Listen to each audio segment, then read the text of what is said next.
ఓం నమో వెంకటేశాయ. అందరికీ నమస్కారం. ఏ క్షేత్రం గర్భగుడిలో అయినా సరే విగ్రహం ఉంటుంది. కానీ ఇక్కడ మాత్రం గర్భగుడిలో వెజైనా రూపంలో ఒక శిల ఉంటుంది. జనరల్‌గా మనం ఏ విగ్రహానికో లేదా శివలింగానికో నీళ్లతోనో లేదా పాలతోనో అభిషేకం చేస్తూ ఉంటాము. కానీ ఇక్కడ మాత్రం యోని ఆకారపు శిల నుంచి నీరు దానంతట అదే ఊరుతూ ఉంటుంది. ఏ గుడిలో అయినా పర్వదినం నాడు ఉత్సవాలు జరుగుతూ ఉంటాయి. కానీ ఈ గుడిలో పర్వదినం అంటే అమ్మవారు మైలపడడం. ఆ 3 రోజులు గుడి తలుపులు మూసివేస్తారు. ఈ ఆలయం ఏంటో మీకిప్పటికే అర్థమై ఉంటుంది. అదే కామాఖ్య ఆలయం. ఈరోజు వీడియోలో మనం కామాఖ్య ఆలయానికి, ఈ స్థలానికి ఇంత శక్తి ఎక్కడి నుంచొచ్చింది? ఈ ప్రాంతంలోని శక్తి సహాయంతో మరింత శక్తివంతులుగా ఎవరెవరు ఎదిగారు?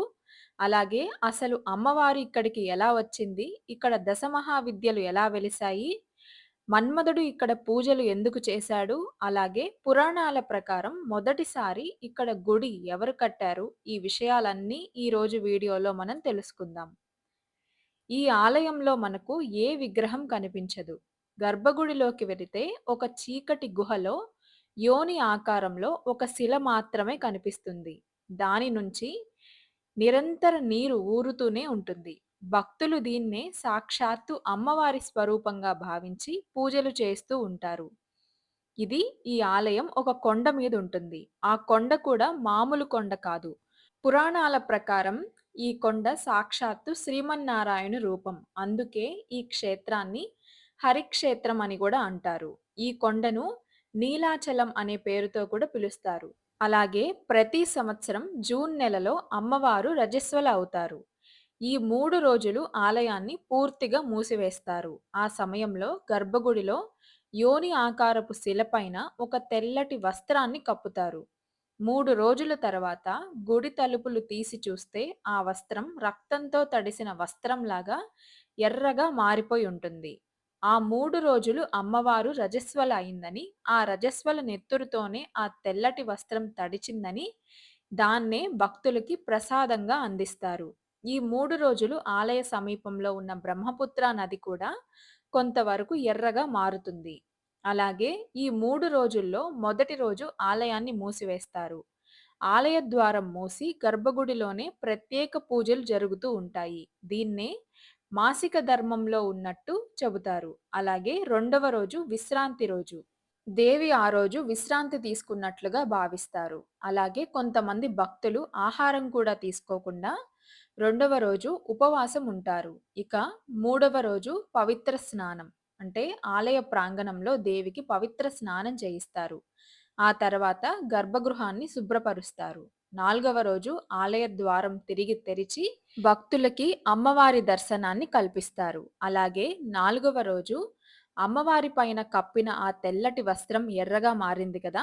దాన్నే ప్రసాదంగా భక్తులకి పంపిణీ చేస్తారు. అలాగే ఇక్కడ ఈ తంతు మొత్తాన్ని అంబువాచి మేళగా పిలుస్తారు. ఇక్కడ పూజలు అన్ని చోట్ల జరిగినట్లుగా మామూలుగా జరగవు. దీని వెనుక కూడా ఒక కథ ఉంది. అదేంటంటే చాలా కాలం క్రితం నరకాసురుడు ఇక్కడ వామాచార, కౌలాచార పూజలు చేశాడని, అప్పటి నుంచి ఇక్కడ పూజలు అదే విధానంలో జరుగుతూ ఉంటాయని చెబుతూ ఉంటారు. వామాచారం, కౌలాచారం అంటే క్షుద్ర పూజలో లేదా చేతబడులో కాదు. ఇది ఒక రకమైన ఆచారం. ఈ ఆచారంలో అమ్మవారిని పువ్వులతోనో లేదా పండ్లతోనో ఆరాధించరు. ఇక్కడ మద్యం అంటే మందు, మాంసం, చేప ఇలాంటి పంచమకారాలతో అమ్మవారిని పూజిస్తూ ఉంటారు. వీటి ద్వారా శీఘ్రంగా సిద్ధులు పొందుతాయి. అలాగే కోరిన కోర్కెలు త్వరగా నెరవేరుతాయి. కానీ ఒకవేళ వీటిని తెలిసి తెలియకుండా ఎలా పడితే అలా చేస్తే ఎంత శీఘ్రంగా ఫలితాలు అందుతాయో, దానికి వ్యతిరేక ఫలితాలు కూడా అంతే తొందరగా ఉంటాయి. కాబట్టి చాలా జాగ్రత్తగా చేయాలి. ఈ క్షేత్రం అష్టాదశ శక్తి పీఠాలలో ఒకటి. శైవ క్షేత్రాల్లో కాశీ ఎంత గొప్పదో, శక్తి క్షేత్రాల్లో ఈ కామాఖ్య ఆలయం కూడా అంతే గొప్పది. కాశీ క్షేత్రం నుంచి ఆ మహాశివుడే సమస్త దేవతా సమూహంతో కామాఖ్య క్షేత్రాన్ని సందర్శిస్తూ ఉంటాడని, ఈ క్షేత్రం యొక్క పూర్తి గొప్పతనాన్ని వర్ణించడం నా వల్ల కాదని సాక్షాత్తు మహాశివుడే అన్నాడంటే ఒక్కసారి ఈ క్షేత్రం ఎంత గొప్పదో మీరే ఆలోచించండి. ఈ క్షేత్రం ఎంత గొప్పదో తెలుసుకోవాలంటే ముందుగా ఇక్కడ ఆలయం ఎలా వచ్చిందో తెలుసుకోవాలి. కొన్ని కోట్ల కోట్ల సంవత్సరాల క్రితం దక్ష ప్రజాపతి దక్ష యజ్ఞాన్ని ప్రారంభించాడు. ముల్లోకాలలో ఉన్న దేవతలను, ఋషులను, గొప్ప గొప్ప వారిని పిలిచాడు. కానీ తన కుమార్తెకు అల్లుడైన మహాశివుడిని పిలవలేదు. పుట్టింటి మీద ప్రేమతో సతీదేవి శివుడు ఎంత వద్దంటున్నా కూడా పిలువని యజ్ఞానికి బయలుదేరింది. యజ్ఞశాలలో సతీదేవి ముందే దక్షుడు అల్లుడని కూడా చూడకుండా శివుడిని నానా మాటలు అంటాడు. అది విని తట్టుకోలేని సతీదేవి, శివనింద చేసిన నీకు కూతురుగా పుట్టిన ఈ శరీరం నాకు వద్దు అని మంటల్లోకి దూకేస్తుంది. ఈ విషయం తెలుసుకున్న శివుడు కోపంతో ఊగిపోతాడు. తన తలపై నుంచి ఒక జటాజూటాన్ని తీసి విసురుతాడు. అలా విసిరినప్పుడు ఒక వైపు నుంచి వీరభద్రుడు, మరొక వైపు నుంచి భద్రకాళి పుడతారు. శివుడి ఆజ్ఞతో వీరభద్రుడు దక్షయజ్ఞాన్ని సర్వనాశనం చేసి దక్షుడి తల నరికేస్తాడు. అయినా శివుడి కోపం, దుఃఖం చల్లారదు. దాంతో సతీదేవి యొక్క నిర్జీవ శరీరాన్ని చూసి మహాశివుడు కాలిపోయిన సతీదేవి శరీరాన్ని భుజాలపై వేసుకొని విలయ తాండవం చేస్తాడు. ఆయన పాద ఘటనలకు భూమి తట్టుకోలేక సృష్టి నాశనానికి అంచున నిలుస్తుంది. అప్పుడు శ్రీ మహావిష్ణువు సృష్టిని కాపాడడానికై తన శరంగం అనే ధనస్సుతో బాణాలను సంధించి శివుడి భుజంపై ఉన్న సతీదేవి శరీరాన్ని ఖండ ఖండాలుగా చేసి కింద పడేలా చేస్తాడు. అలా ఖండించిన శరీర భాగాలు భూమిపైన ఎక్కడెక్కడ పడ్డాయో ఆ ప్రదేశాలన్నీ అత్యంత శక్తివంతమైన శక్తిపీఠాలుగా వెలిశాయి. అయితే అన్నిటికన్నా ముఖ్యమైనది సృష్టికి మూలమైన అమ్మవారి యోని భాగం పడిన ప్రదేశమే ఈ కామాఖ్య ఆలయం. నేటి అస్సాంలో గౌహతిలో నీలాచల పర్వతాలపైన అమ్మవారి ఆలయం వెలిసి ఉంది.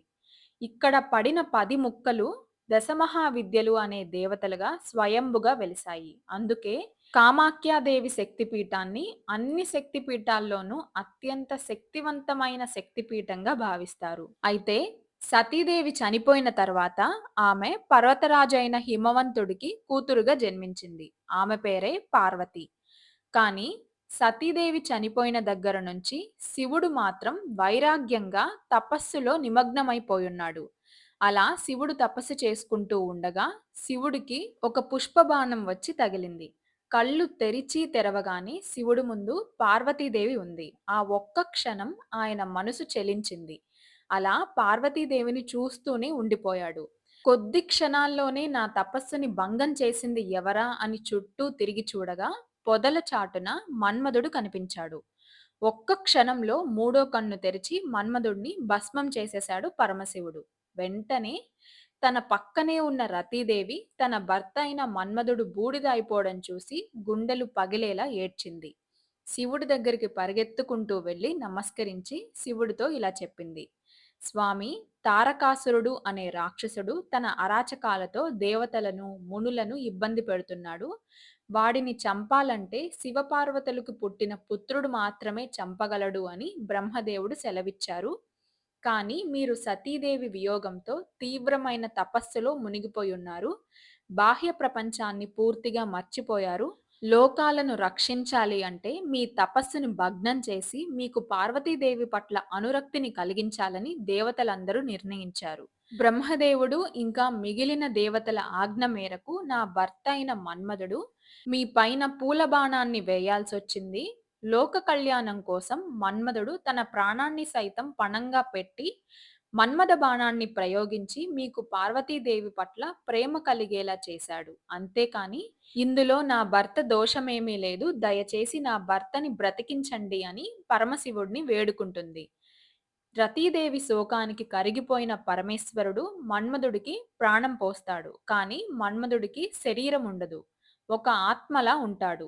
రతీదేవికి మాత్రమే కనిపిస్తాడని పరమశివుడు వరమిస్తాడు. ఆ తర్వాత మన్మధుడు తన పూర్తి శరీరాన్ని పొందడానికే శివుడిని ప్రార్థించగా శివుడు కామాఖ్య వెళ్ళి అక్కడ ఉన్న బ్రహ్మపుత్ర సరస్సు వద్ద అమ్మవారిని ప్రార్థించమని చెబుతాడు. మన్మధుడు శివుడు చెప్పినట్లుగానే కామాఖ్య వెళ్ళి అమ్మవారిని ప్రార్థిస్తాడు. అప్పుడు అమ్మవారు ప్రత్యక్షమై మన్మధుడికి శ్రీవిద్యను ప్రసాదించి ఉపాసించమని చెబుతుంది. అప్పుడు మన్మధుడు కామరాజ విద్య అనే మంత్రాన్ని ఉపాసిస్తాడు.